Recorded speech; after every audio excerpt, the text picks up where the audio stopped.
Hi. I haven't posted on this channel in maybe about 6 months now? 6 months? And I just wanted to make a video right now. And I'm just gonna make it really simple, the best that I can, because there's so much going on that I just don't want to trigger myself due to I'm not doing good right now mentally. I don't know what to say. I've been having a hard time recording this because I want to say what I want to say, but there's just so much going on, and so I'm just gonna do the best that I can in this one. I do want to put out a disclaimer: if self-harm, thoughts of suicide, alcohol abuse, any of that type of stuff that seems to trigger you, please click off now. With everything that's happening right now, if you think you can't handle hearing that type of stuff right now, please click off. If you need any help, any information, down in the description down below, I have hotlines that you can reach out to. I wrote down my depression during the pandemic. That's the only thing I wrote, because this is the first time dealing with my depression like at home. Usually when I am depressed, I have work, I have school, I'm out there, and I just have more time to be distracted or have time to calm down and think about what's going on with my mind. But when you're at home in isolation and you're trapped, you can't really do anything. Of course you can, but from my experience dealing with depression in isolation, it's not fun. You feel more alone. My depression is my toxic friend. I wake up and the first thing I hear in my head is, do you really want to exist? There's nothing to do. Why are you awake? Go back to bed. You got nothing to live for. Don't check on your phone. No one's gonna message you. No one's checking up on you. Go back to bed. You don't matter to anyone. Don't even bother trying to check up on people. Don't. That's what my toxic friend does sometimes. And you're wondering, Sarai, do you really have voices in your head? It's like, no. That's how I express how my depression is. My depression, due to dealing with a lot of shitty people in my life, dealing with those shitty people in my life feels exactly like my depression. My depression is always there to bring me down. At times when I need healing, I need to recharge, and this depression, let's say depression equals toxic friend. We're talking about the same thing. My depression is with me 24/7. So when people tell me, hey, think positive, hey, it gets better, that's bullshit to my head. No matter how hard I try to tell myself, you know what, maybe they're right, be positive, my mind is like, no, sorry, not today. I can't control my mind. If you know how depression feels like, you know how difficult it is to tell yourself, hey, you're doing okay, hey, you're happy, hey, you're gonna be alright. It's hard. It's fucking difficult. And I wish I can explain it, but I don't have any words. It hurts thinking this way all the time. Mostly during this pandemic. I look really sad in this video, but I look really cute with these bangs. I cut them yesterday. I trust myself with scissors. Wow. I hate depression. I hate what it does to me. Lately, my brain has been telling me that no one gives a shit about me. So I'm doing my best right now to stay off social media the best that I can. Because sometimes I look at my Instagram and I see how many people I know that don't know what's going on with me. Or I think about, oh, these people don't give a flying fuck of what's going on with me.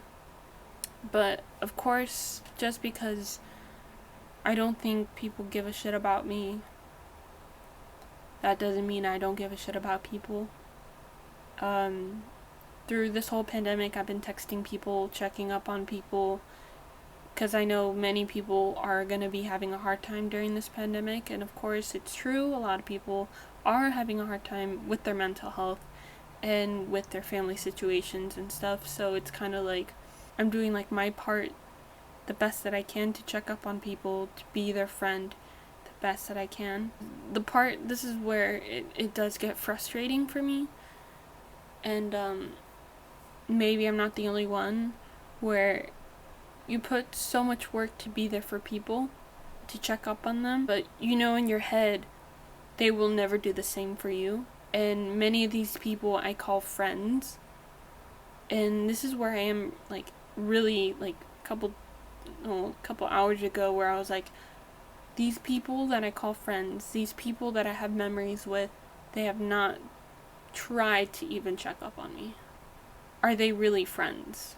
And so I don't know if they're friends or not. And to be honest, if they're watching this, hi. I've pretty much given up on a lot of people, and it could be you. So I think when this pandemic is over, whenever it ends up being gone, because I don't think it will be, I think I'm going to even have a harder time making friends out of this. Because I know it just shows, I'm tired of putting so much time and effort and strength to keep my friendships going. But if I'm doing my part, but they aren't, what's the point?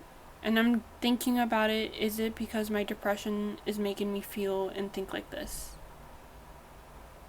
I don't think so. Because even when I'm not depressed, I always wonder, are my friends going to message me just to do a video chat? To hang out through online or something? I don't know. What do friends do? I don't know. Tell me. Depression. Fucking hate it.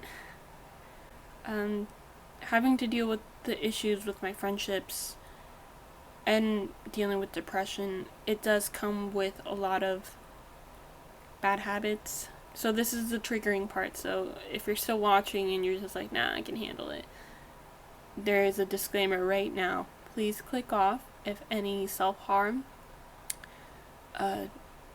suicidal thoughts, any of those type of things. If that triggers you, please click off. I used to harm myself. I started doing that to myself when I was in middle school, continued in high school, and continued in college. Of course, there was a time where I was 4 years like clean and everything, or 3 or 4 years clean of not doing that to myself, but I relapsed, and that was during college, and the last time I did that to myself was in March. And in March, when I did do that to myself, I realized I didn't feel any better. And I thought, damn, this isn't working anymore. Which got me into drinking. And then the drinking didn't help. I was like, I still feel the same. I still feel depressed. I still feel depressed after drinking. Oh my, I twitched. What the fuck? Self-harm and both drinking didn't help me anymore. Which I know for some people that are watching this, it's like, good. You shouldn't be harming yourself. You shouldn't be drinking. Of course, I know that. But those habits, those bad habits, kept me from doing anything else. You know. Ending it, pretty much, if you didn't know what I was hinting at. And yeah, of course, when I was doing self-harm and everything, I knew I didn't deserve it. I knew I didn't need to do it to myself anymore. I know I shouldn't do that to myself. But it helped me when I did want to end it, which I think last year during this time. Ooh, Jesus. Ooh. Last year during this time, which right now is September, today's September 21st that I'm recording. I'm playing the song in my head right now. Anyways, this same time last year, I almost killed myself. And there is a video on that. I believe it's event 16 something. There's trigger warning. That's one of the event videos. And it says trigger warning in the title. That's when I talk about like going to Yosemite and everything, and going to therapy, and that turning into a whole mess. And I did do an update video on that one with it, but that was like last year when I made that video. So I'm probably gonna have to make another one to make it more clear. But during that time, self-harm was my thing. I needed to do it to keep me alive, which is weird for some people that don't get it, but it's what I did. So with what's happening right now with self-harm not working and drinking isn't working, of course I still drink just for fun. I only like drink a bottle and that's it, and watch YouTube videos. I'm not much of a drinker as I thought. I don't even drink wine anymore, which is kind of sad. I love red wine. I miss it. Since none of these things work, the suicidal thoughts kick in harder, and that's something that I've been struggling a lot, because they just come in no matter what. I have no control. I cry a lot to keep myself from not killing myself, so it's a lot. And even talking about this is making me sweat under here, so I've been dealing with a lot of suicidal thoughts. As you can tell, I'm doing okay in this video, but when they happen, it's a lot of crying, hurting inside. Panic attacks happen, anxiety attacks happen, because I don't want to feel that way. It's just some weird, crazy storm of emotions that are happening when I feel suicidal. And so, yeah, but I made it this far, so I'm really proud of myself. I was having suicidal thoughts like last week, and depression was kicking in harder as well, so knowing that I'm here right now making this video, I'm fucking proud of myself. So yeah, I hope I talked about what I wanted to talk about today in this video. I hope this helped me. This is my event videos. I feel comfortable talking about what's been going on in my life in here than to people. So yeah, that's pretty much it. It's pretty much the video right now. I don't feel like I can talk about anything else right now due to mentally not functioning, so and I'm going to have to edit this, so we'll see. If you finish watching this video, thank you so much. It really does mean a lot to me that someone was listening and hearing me out here, and makes me feel less alone, mostly during this pandemic. So thank you for watching. Like and subscribe. All the information that you need is down below. Yeah, thank you for watching. Like, it means a lot.